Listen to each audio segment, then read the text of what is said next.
everybody, tennis coach Robert here with CarlboTennis.com. Today we're going to talk about the different places on the tennis court. So, we think about the tennis court as one big unit, but we have to think about it in different parts. It's almost like playing golf. So when you're playing golf, there are sometimes you're going to be at the, and I don't play golf, but so you have to excuse me here. You're going to be on the green where you're going to be putting. Then you get a little bit closer where you're going to be chipping. And then you're going to go a little bit further back where you're going to be driving.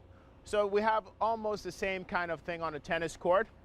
And we're going to use the two things or the three things that are very important that I've stressed about in my lessons, which is doing the basic things well and doing the fundamental human things. So for example, we hear me talking about the volley as a catch motion. So when I'm up here at the net, very close to the net, here, when I volley, I want to think about catching the ball. So here I'm catching. Catch, catch, catch. So the ball comes, and I catch the ball right here. My volleys are catching.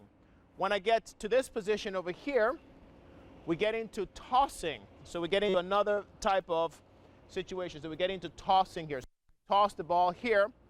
I'm looking to be more accurate. When I toss the ball, I'm trying to be very precise. So when I'm in this particular position here, I don't want the ball to go too hard, but I need to be precise to be able to angle off shots. So inside the service box, generally speaking, after a bounce, I'm going to toss the ball there. I'm going to toss the ball there or wherever so that I can get that transition shot to go to the green and volley or putt, okay? We get a little further back, so a little bit past the service line. I'm still going to use a tossing type motion. Very important because when I toss inside the service area, I'm generally just going to go straight ahead. And it's very important that my arm is straight, like I did when I was talking about the underhand serve. So we want to make sure this is straight. My chest doesn't move, but when I get a little bit further back, and perhaps in the U.S. you are familiar with softball and you see those young ladies tossing, pitching the ball, they make a rotation and then they toss. And what I want you to notice with this particular thing is my chest. So what's going to happen is my chest is going to move. So it goes from straight forward and it's going to toss over and go towards this side. And they make this circular motion. So when we're inside here, we just take a small take back and go here. We're further back. We're going to go ahead and take the arm around in a circle and we push and we create this rotation. So we have a little bit more rotation. We go a little bit further back, this area here, where we want to go a little bit farther, we actually throw. So the throwing is going to give us distance, it's going to give us power, but it's not going to be quite as accurate. So when we're inside this is the area that I really want you to understand is that when we're tossing here, we want to go ahead and create this motion so that we can get some depth. This is good for approach shots, okay? And troublesome shots. When we're in trouble, we don't have time to get into this position to throw. We want to go ahead and just go ahead and toss. So let me go ahead and show you with my racket. I'm going to, here, the tossing motion is simply this. Okay? And this is going to help me to generate angles. Ball. A lot of times I see players when they're warming up, they get into a throwing type situation. So we get into this motion here. So I see players warming up and they take these big swings like this and so on and they're trying to warm up. It's sort of, it's a good shot if I'm going to hit a winner and try to hit the ball hard.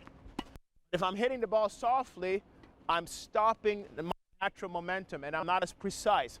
So it's a good shot, but it's not as effective. We could be much more effective if we did a short toss type motion. When we're warming up, a short toss type motion. A little bit further back here, I also have the option of throwing. Okay, throwing, and in this case, hitting the ball this way. And if I hit the ball this way, I get the power, but I may not be as precise. So a lot of times for some of the older folks, if you look at old traditional tennis or when I was younger and I learned to play, we were hitting the balls more or less like this to get that accuracy and depth. So if I'm hitting the ball here and I want to be very accurate, I'm going to be much more accurate doing this than this motion right here, swinging through. So what I want to notice here is that I'm going to go ahead and watch my chest. It's going to go across my body. So I go here and across my body, as opposed to the throw where my left arm goes here, ends up here for my follow through. With the toss, it goes here.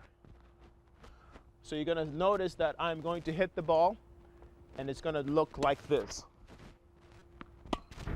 And I could still use this. I can generate some power. I could still use it right back here at the baseline. And you'll see some traditional classic tennis players using more of the continental grip to hit the balls here. So I can hit the ball here, and I'm getting this as basically a tossing motion. Generally speaking now, in the more modern tennis back here, we use the throw, where we rotate and we hit the ball with more power. So we want to go ahead and understand that we have different options, okay? So here, when I'm in here, I'm doing the basic toss, okay? And when we're talking about the toss, and you can watch some of my other videos, we want to make sure that the racket head is pointing up. We're lifting it up this way. So we're going to end up with a continental grip. And I'll talk more about the grips on another video so that you can see the different grips. Here we're going to have more of a continental grip as well. And we're going to push the ball into the corner. That's going to allow us to get the depth and the power. And also, you have the option here to go ahead and swing and throw the ball and have this motion here, more of a rotational motion. And back here, when I'm in trouble, for example, I can slice the ball here and create a tossing type motion. The tossing motion is very important because I'll be doing another video shortly on the slice, okay? Talking forehand slice, getting under the ball and cutting the ball, and I really need to understand this tossing motion with rotation to be able to generate that slice, okay? So I hope this video has been useful, where you see the different areas of the court and the different shots that you could potentially use depending on your situation. I forgot to mention that in theory I could actually, when I'm volleying the ball here, catching, I could hit a swinging volley, which is a throw. So we have the option of volleying the ball, which is the catch, or throwing. We get back into here, we can toss the ball, or we can throw it.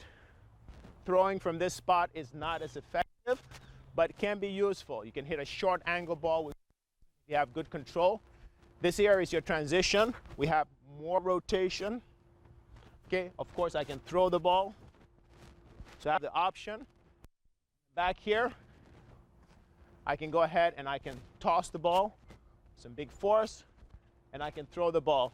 Similarly, if I'm in trouble and I'm running over here to the side, I can go ahead and toss the ball, or I can go over here and throw the ball. So you have the different options. So I'll show you here. This is toss, get the ball deep there, and this is throw. So I hope this video has been helpful and useful so that you can see the different areas of the court and the options that you have. So you want to think about the tennis court like I said, like a golf course, where we're up here, we're putting on the green, we get here, we have the option of chipping, we get here, we are chipping but with a little bit more force, okay, and then we're back here, we're off the tee and we're driving. And all depends on the situation. Ultimately, when we're playing, we want to go ahead and try our best, you know, to end up at the net, okay? Eventually, we want to end up at the area where we're going to be putting.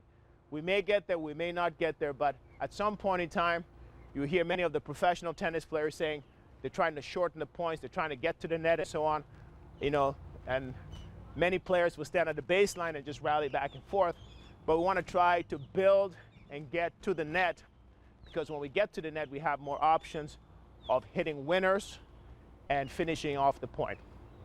Thank you so much. I really enjoyed presenting this video to you, and I thank you so much for subscribing and being part of this, and I hope it's helpful. Thank you very much, and I look forward to seeing you soon. Thank you. For more information on Carlbo Tennis, visit www.carlbotennis.com.